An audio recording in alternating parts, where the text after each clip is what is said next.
함께 예배하는 모든 분들 가운데 이 말씀의 축복이 함께 하시기를 주님의 이름으로 축원합니다. 오늘은 하나님의 나라가 언제 임하는가에 관한 말씀을 나누기를 원합니다. 하나님의 나라는 하나님께서 통치하시는 나라입니다.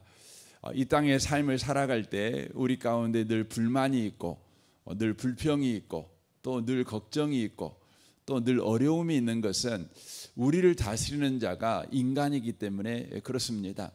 사실 인간이라는 존재는 자기 앞가름도 사실 못합니다. 여러분들에게는 늘 리더자가 있죠. 그런데 사실 리더자는 리더로 세워졌으니까 리더 역할을 하지, 실상 보면 자신의 인생 앞가름도 사실 제대로 못합니다. 병이 들면 어쩔 수 없지요. 또 문제를 만나면 우왕좌왕하는 것이 또 인간이지요. 사실 인간은 자기 앞가름 못합니다. 일 잘한 것 같은데 자식 일을 어떻게 못합니다. 그 아내와 관계에서 어떻게 못합니다. 여러분, 이게 인간입니다.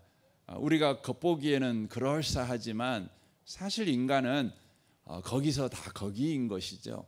여러분이 여러분의 삶에서 어쩔 수 없이, 대책 없이 그렇게 살아가는 것처럼 여러분이 보기에 참 그럴싸한 사람도 사실 알고 보면 우리와 별반 다르지 않는 인생을 우리가 살아가고 있는 것을 보게 되어집니다. 그래서 우리가 인간적이라는 표현을 쓰잖아요. 그게 어떤 표현입니까?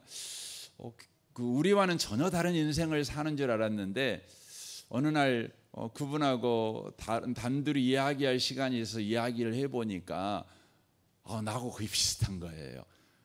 그때 우리가 쓰는 표현이 뭐냐면 참 인간적이다, 그거죠. 그 말은 좀 정이 간다, 나랑 좀 비슷해서 좀 내가 좀 귀 안 죽어도 되겠어, 뭐 이런 생각을 우리가 하는 것 아니겠습니까? 저와 여러분의 인생에 언제 여러분 평안이 옵니까? 언제 저와 여러분에게 소망이 생깁니까? 바로 그것은 인간이 아니라 하나님께서 저와 여러분을 통치하실 때입니다. 그때서 비로소 인간은 여러분 안심할 수 있는 거죠. 소망이 넘칠 수 있는 것이죠. 그러므로 저와 여러분의 삶 가운데 언제나 소망되는 것은 무엇이어야 되냐면 하나님께서 통치하는 바로 나라, 하나님이 통치하는 삶을 저와 여러분이 늘 사모하고 살아가는 것입니다. 사실 하나님께서 저와 여러분의 인생에 하나님 나라를 소망하도록 하시기 위해서 저와 여러분 가운데 하시는 일 가운데 하나가 뭐냐면 바로 끊임없이 사람에게 실망하게 만드는 것입니다.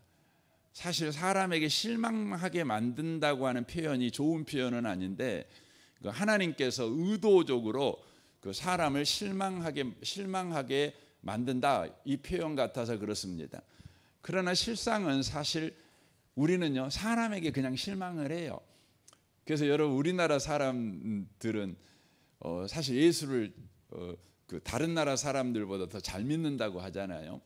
그 이유 중에 하나가 뭐냐면, 여러분 우리나라 사람들에게 보면 여러분 그 당장 대통령 가운데 정말 존경받는 대통령이 없잖아요.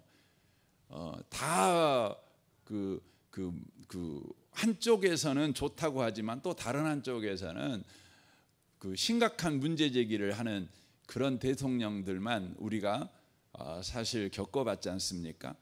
그러면서 우리 마음 가운데 있는 것이 있죠. 인간은 안 돼. 아무리 똑똑하고 아무리 잘나고 아무리 괜찮은 것 같아도 참 별 수 없어. 이게 있는 것입니다. 그러니까 여러분과 제가 인생을 살아가면서 사람에게 실망한다는 것이요, 여러분 그게 굉장한 상처잖아요. 믿었던 사람한테 여러분 발등 찍히는 게 얼마나 여러분 아프겠어요. 저 사람은 내 발등 찍을 거야 하고 내가 딱 경계태세하고 있었을 때 발등을 찍혀도 아플 건데 내가 믿고 있는데 그냥 발등을 찍어요. 그래서 우리 심리학적으로 그러잖아요.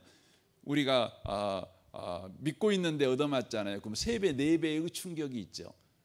저 사람이 나를 때릴 거야, 그렇게 경계하고 있으면 여러분 상처가 훨씬 적습니다. 근데 우리는 삶을 살아가다 보면 그런 상처들을 끊임없이 받잖아요. 그래서 그게 싫지요. 근데 사실 알고 보면 그게 또한 하나님의 은혜라는 걸 알게 됩니다. 하나님만 우리로 하여금 바라보고 하나님의 나라, 하나님의 통치를 바로 사모하게 만드시는 바로 하나님의 섭리, 하나님의 은혜다, 이런 생각을 하게 됩니다. 그래서 여러분, 상처를 주시는 분들을 너무 미워하지 마세요. 하나님께서 우리에게 은혜 주셨어, 저 사람을 통해 또 하나님 바라보라고, 그렇게 그냥 여러분이 그 사람에 대해서 오랫동안 상처받고 마음에 품지 않으셨으면 좋겠습니다. 하나님을 바라보는 그 일에 더 진력하시면 좋겠습니다. 그런데 여러분이 소망하는 그 하나님의 통치가 언제 임하냐? 그러면 오늘 본문을 통해 보게 되어지면 바로 순종할 때 우리에게 하나님의 통치가 임하게 된다는 것을 말하고 있습니다. 요셉이 굉장한 고민 가운데 있죠. 고민 안 할 수 없지요. 갑자기 청천벽력 같은 그런 일이 요셉의 인생에 주어진 것입니다. 1년 후면 저 여자와 내가 아름다운 가정을 꾸릴 수 있어 라는 기대와 소망을 가졌는데, 여러분, 그 여자가 딴 남자 아이를 가진 거죠. 이건 굉장히 충격적인 것입니다. 말로 할 수 없는 충격 아니겠습니까? 이 충격에서 그래도 요셉은요, 인격적인 사람이라 조용히 끊으려고 했어요. 우리는 화가 나서 복수를 하려고 생각하지 않겠어요? 네가 나한테 이런 상처를 줘? 나는 네 인생을 망가뜨려 버릴 거야, 이런 생각을 요셉이 할 수 있는 것 아니겠습니까? 그럼에도 불구하고 요셉은 가만히 끊고자 했습니다. 그런데 그때 어떤 일이 벌어집니까? 여기 보니까 주의 사자가 현몽하여 이렇게 되어 있습니다. 주의 사자가 나타났습니다. 보통은 이제 가브리엘 천사, 소식을 전하는 천사, 이렇게 우리가 보고 있죠. 이분이 이제 현몽하여, 이 말은 비몽사몽간에라는 의미가 아닙니다. 그가 꿈을 꾸고 있는 것 같지만 분명히 깨어 있었을 때라는 의미입니다.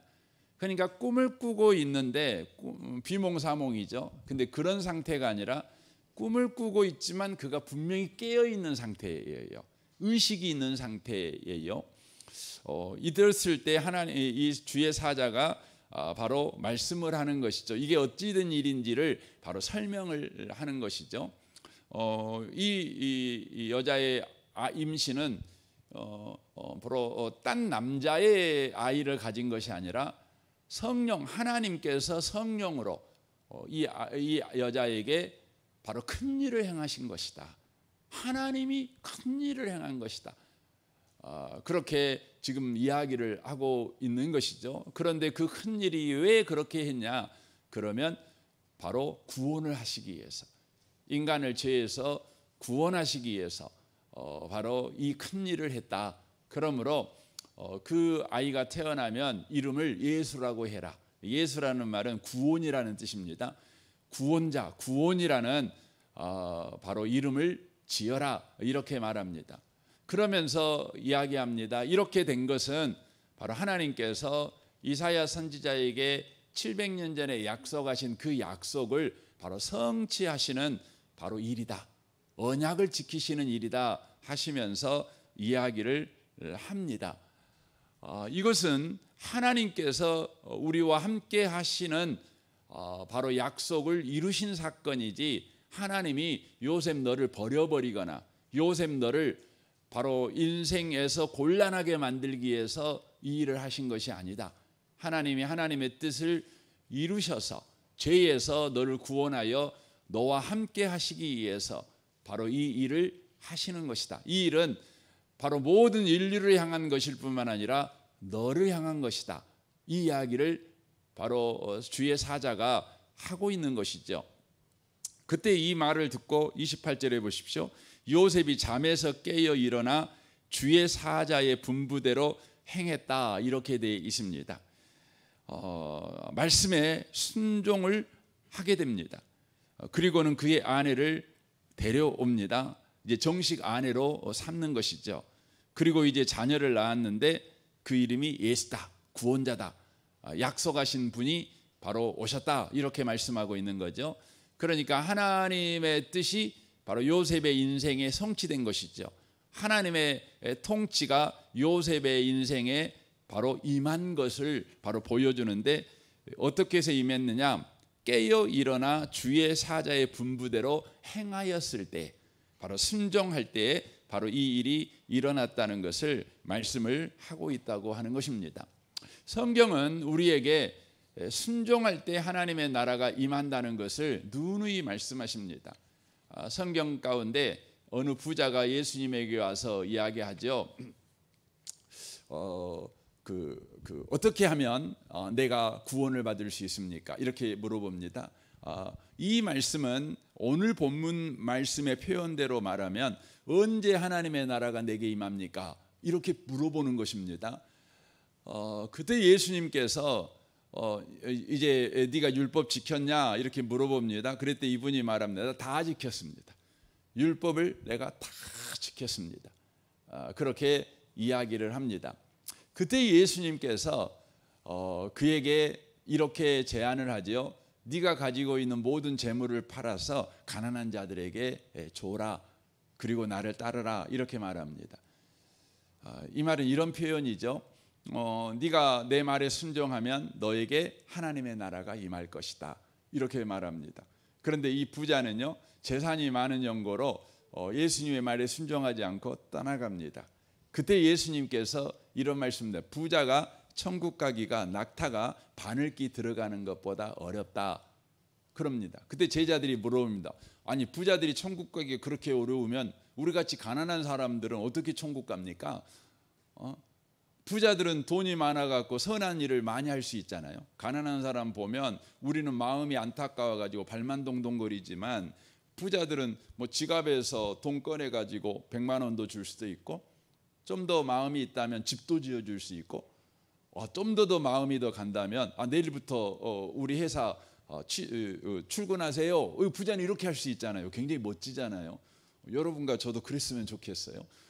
가난한 사람이 있으면 아이고 안 됐어 하고 그냥 말로만 우리가 할 수 없는, 진심이지만 말밖에 줄 것이 없는 우리가 아니라 그냥 이랬으면 좋겠어요. 저는 우리 교회에 그런 부자들이 많아가지고 우리 청년들 직장 다 하나씩 주고 막 이랬으면 참 좋겠어요.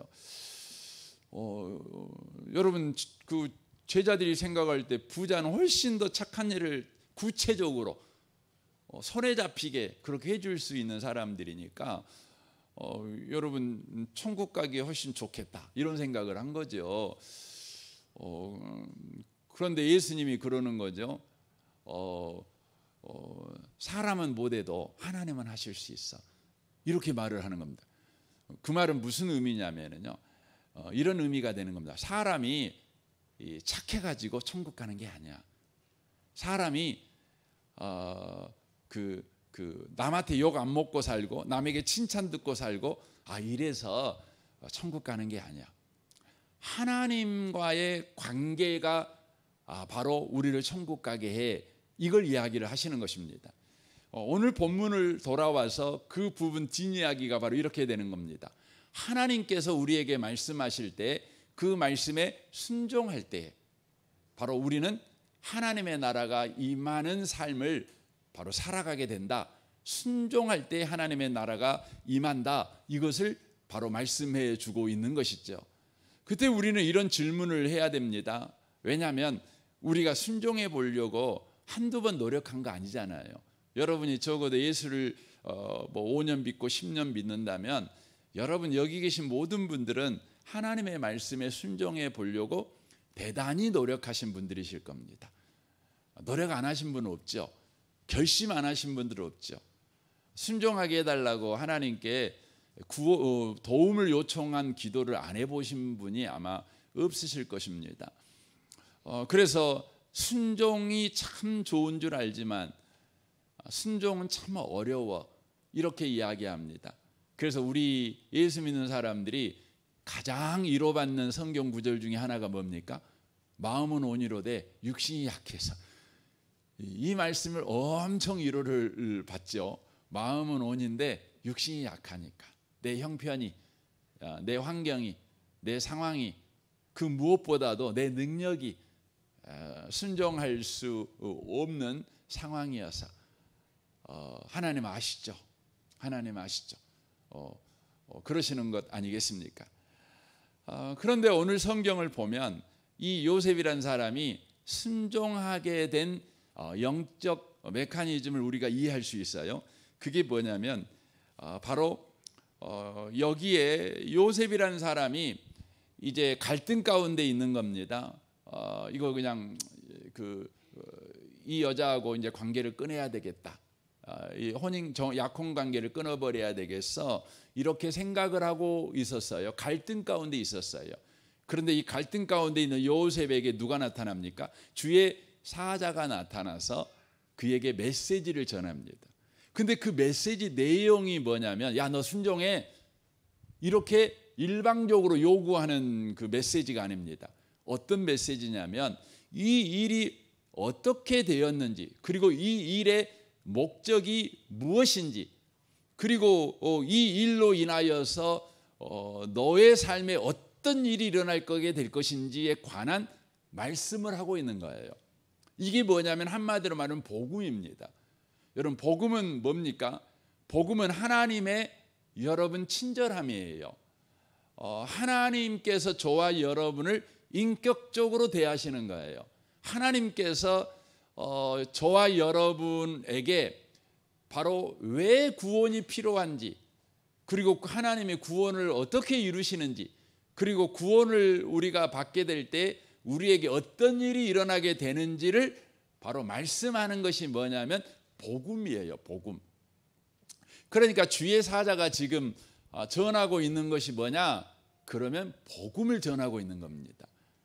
그래서 여러분, 복음이 뭔지를 정리하고 싶다면 이 마태복음 1장 여기 20절 말씀부터 23절까지를 여러분이 잘 묵상하면 복음은 이것이구나, 이걸 알 수가 있는 것이에요. 지금 복음을 전해주고 있는 겁니다. 그러니까 이 요셉이 이제 순종의 사람이 되어버리거든요. 왜 순종의 사람이 되어버리냐면 이 사람이 바로 복음을 듣게 됩니다. 복음을 듣게 됩니다. 복음이 그가 듣게 될 자, 이 복음이 요셉을 순종의 사람으로 만들고 있는 것을 우리가 보게 되어집니다.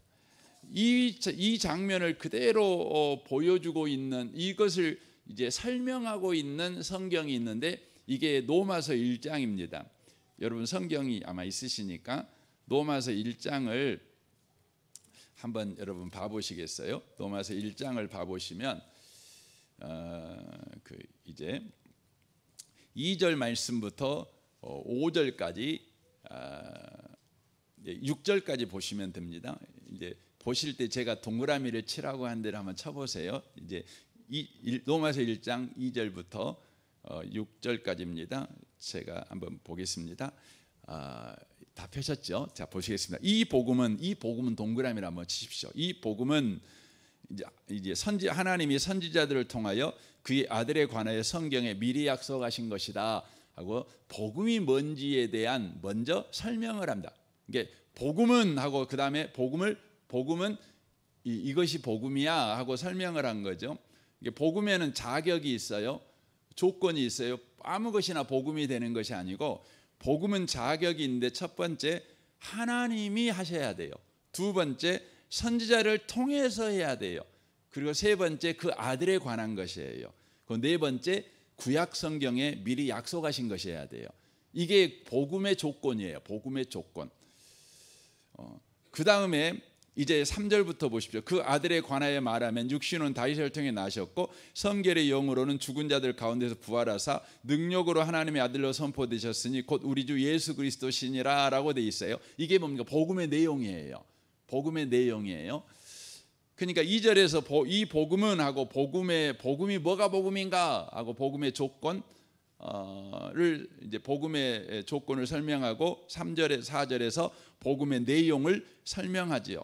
그리고 5절에서부터 보세요. 이 복음이 뭘 만드느냐. 그래서 그로가 뭐냐면 복음은 예수님은 그 말이에요. 예수 그리스도가 복음이잖아요. 이 복음은 그래요.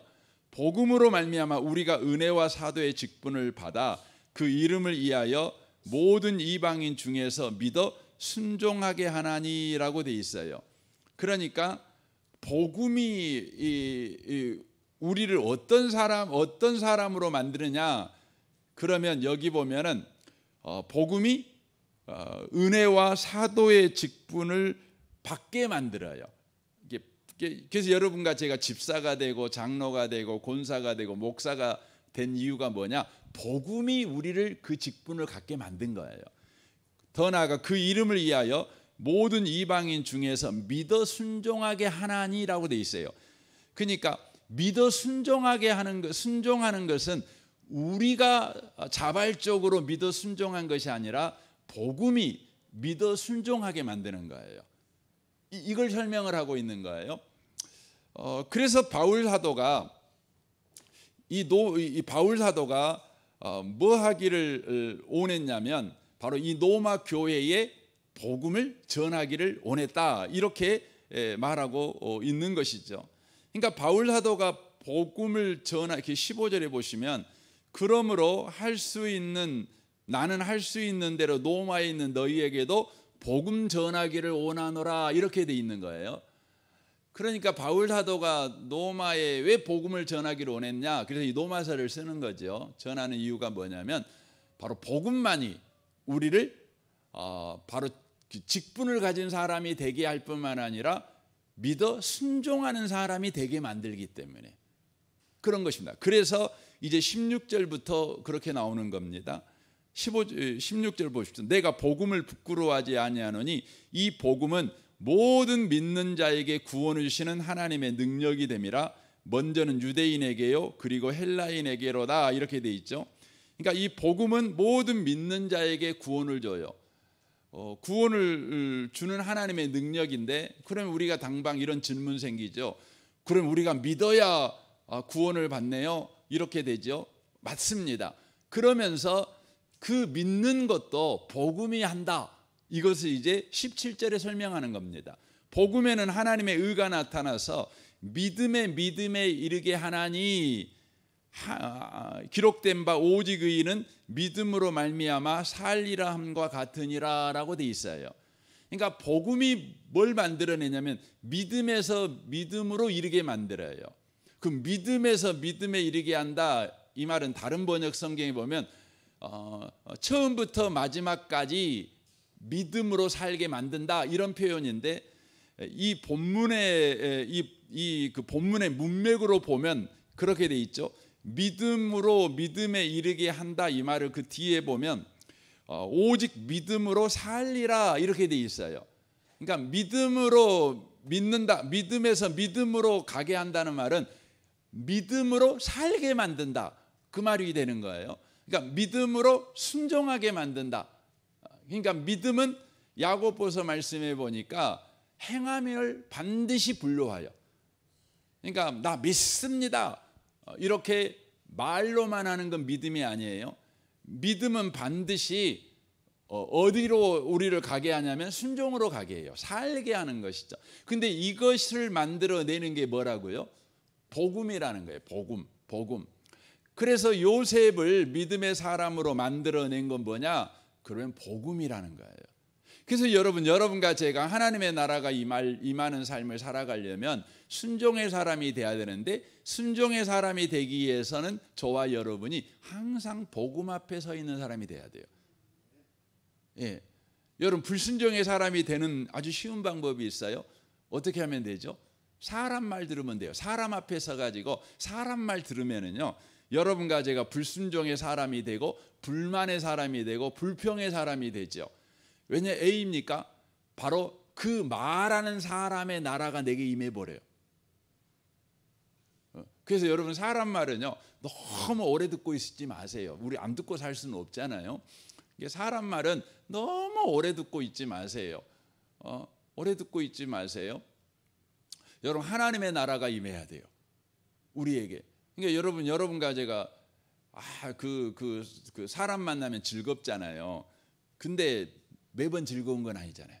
그 사람이 진심을 이야기하기 시작하면 사람 만나는 게 힘들어요. 그러니까 사람을 그냥 이렇게 적당히 밥 먹자고 만나서 밥 먹고 가고 이러면 괜찮아요. 차 마시고 가자고 하고 차만 마시고 가고 이러면 괜찮은데, 차 앞에 놓고 그냥 그때부터 자기 본심을 이야기해요. 진심을 이야기해요. 그러면 그거 듣고 있으려고 하면은요, 계속 듣고 있으면 여러분 우리 가운데 피곤해요. 그러면서 뭐예요? 불평이 임하고 불만이 임하고, 여러분 그러는 거예요. 여러분 그래서 우리 교회에서 순모임을 하잖아요. 순모임 할 때 굉장히 조심해야 되는 게 뭐냐면, 우리 이야기를 나누려고 순모임 하는 게 아니에요. 순모임의 핵심이 뭐예요? 복음을 나누려고, 말씀을 나누려고. 그때 여러분 그 순모임에 하나님의 나라가 임해요. 두세 사람이 내 이름으로 모인 곳에 하나님 나라가 임하잖아요. 그렇잖아요. 근데 주의 이름으로 모여야 되는데, 주의 말씀을 나눠야 되는데, 그곳에서 우리의 어려움만 나눠요. 그러니까 여러분 그러면 어떻게 되죠? 세상 나라가 임하는 거예요. 그러면 그 모임이 점점 여러분 그 인간적인 모임이 돼요. 사랑하는 성도 여러분, 우리에게는 순종이 필요합니다.